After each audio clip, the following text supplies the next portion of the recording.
My name's Danielle Reed, and I work at a dusty little tech repair shop tucked between a laundromat and a donut place. I wear jeans and sneakers, wipe phone screens with microfiber cloths, and say have a nice day to people who barely glance up.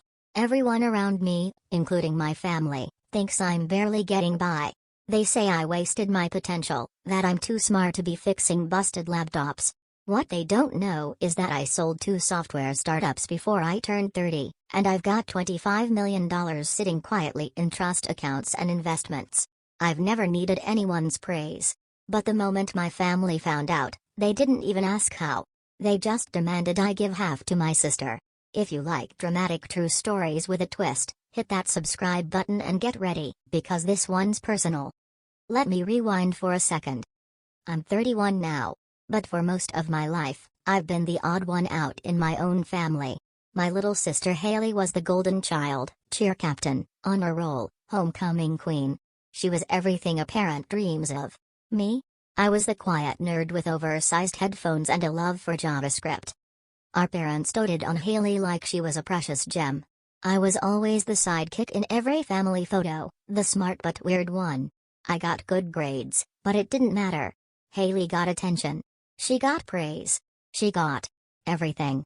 The gap between us only grew after college. I skipped grad school to work on an app idea, lived off instant noodles, and coded until my wrists ached. My parents called it Danielle's dropout phase. They told everyone I was between jobs. In reality, I was building. My first app was a disaster. Total flop. But my second, an AI-based productivity plugin, went viral on Reddit.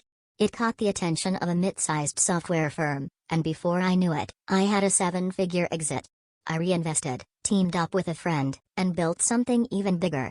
A logistics management tool that streamlined shipping for small business. We sold it during the height of the pandemic for over $20 million. I kept everything quiet. No press. No LinkedIn flexing. I didn't buy a mansion or a Tesla. I liked my beat-up Honda. I liked working with my hands. So I took a part-time job at the tech shop down the street. No pressure. No meetings. Just peace. And that's all I ever wanted. But then Haley got engaged. Her fiancé, Connor, is a walking Patagonia ad, tall, confident, stockbroker energy. Our families met for dinner one night at a fancy steakhouse. I showed up in my usual jeans, a hoodie, sneakers. Everyone else looked like they were heading to a fundraiser. Dinner was exactly what I expected. They praised Haley nonstop. Her wedding plans, her dress, her new condo. Meanwhile, my mom said I should really think about going back to school. Haley laughed and said, maybe Danielle can fix our toaster as a wedding gift. Everyone laughed. I didn't. Then Connor's dad turned to me and said, so Danielle, what is it you do, again? Something in me snapped. Maybe it was the wine. Maybe it was the years of being looked down on. But I smiled and said, I sold a tech company last year. I've been investing ever since. The table went silent. My dad looked confused. My mom blinked fast like she'd misheard me. Haley froze mid-bite. You sold something? Haley asked. I nodded. A few million for the first, 25 for the second. They didn't speak for the rest of dinner. 2 days later, the calls started. My mom, sweetheart, why didn't you tell us? My dad, we always knew you were special. Then came the real reason. They asked me to come over for a family discussion.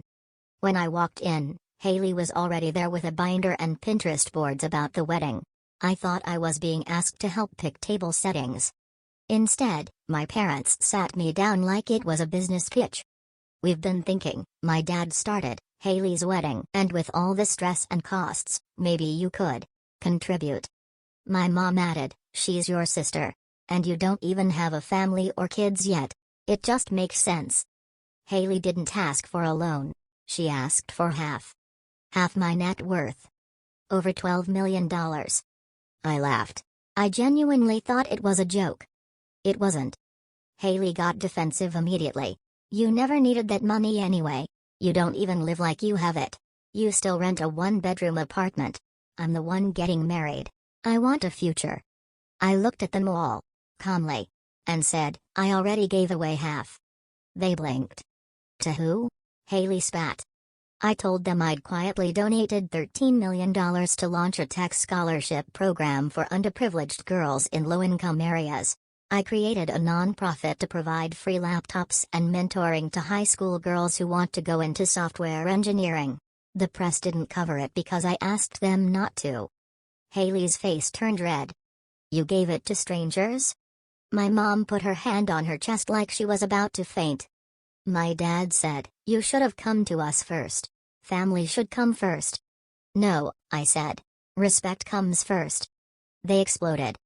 Haley stormed out of the room, crying. My mom asked if I was mentally okay. My dad accused me of punishing the family for old slights. I got up and left. That was 6 weeks ago. I haven't spoken to any of them since. They've sent emails, voicemails, even handwritten letters trying to guilt me. One said, Haley's future depends on your generosity. Another said, you don't understand how hard it is to plan a wedding right now. They never asked how I felt. Never said they were proud. Just begged for money. Like I owed it to them because we share blood. I live in peace now. Still in my one-bedroom apartment. Still driving my Honda. Still working part-time at the tech shop because I love it.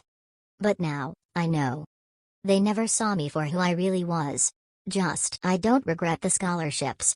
I don't regret staying quiet. And I definitely don't regret saying no. Sometimes, walking away is the best investment you'll ever make. Thanks for watching. If you like stories like this, hit subscribe for more stories.